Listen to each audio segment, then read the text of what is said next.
Now, a lot has been going on behind the scenes at the Barbados Water Authority as we try to build capacity and improve the network and the water supply and our service to you, our valued customers. And a lot of that, the details behind that, was revealed today. We have Shelley Parris, a project manager, and on this edition of Water Wednesdays, you're going to learn about a very special project, the WSRN, right, Shelley? Yeah.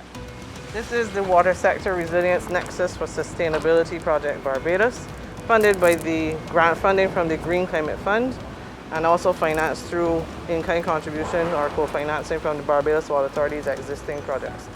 There are a lot of interesting pieces to this puzzle. Talk about some of them, 4 major components. Yes, all directed at building resiliency and sustainability. We have component 1, which is aimed at reducing our greenhouse gas emissions from fossil fuels. So we have the installation of 6.5 megawatts of power through 4.5 megawatts of solar photovoltaic systems at 3 of our major pumping stations, our heaviest electricity demand locations. And then we're adding natural gas microturbines at 1 location.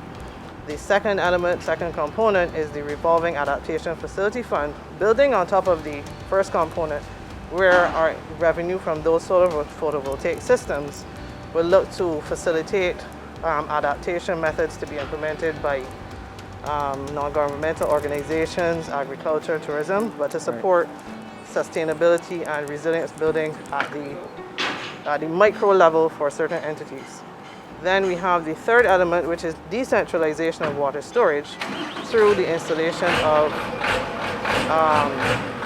personal tank systems, rainwater harvesting systems.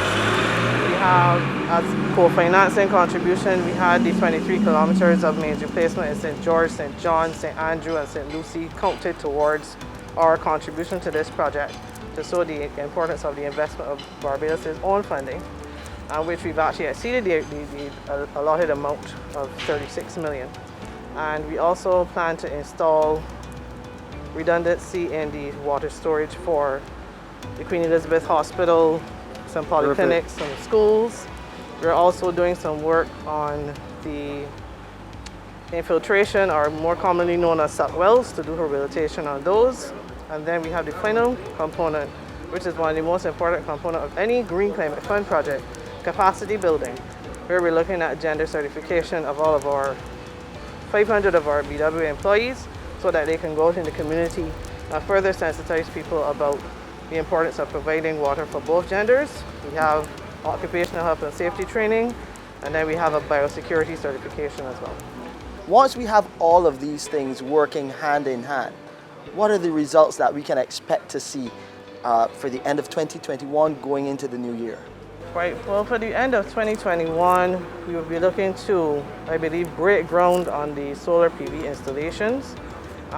We'll also be looking to get that storage at the QEH going. And we'll be doing some more work on the revolving adaptation facility fund, so it ties in with the completion of the PV installation and the access that will be provided through collaboration also with the Ministry of Finance, Economic Affairs and Investment as well with that fund, so that we tie everything together and make the access available to the local or micro level.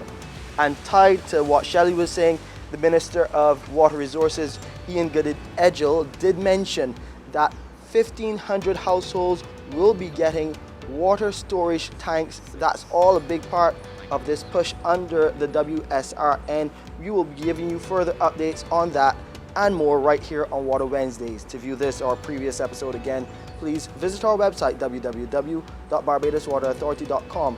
You can go to our Facebook or Instagram pages. We have a lot of interesting content and information there, or just type Water Wednesdays in YouTube. You know you can find us there.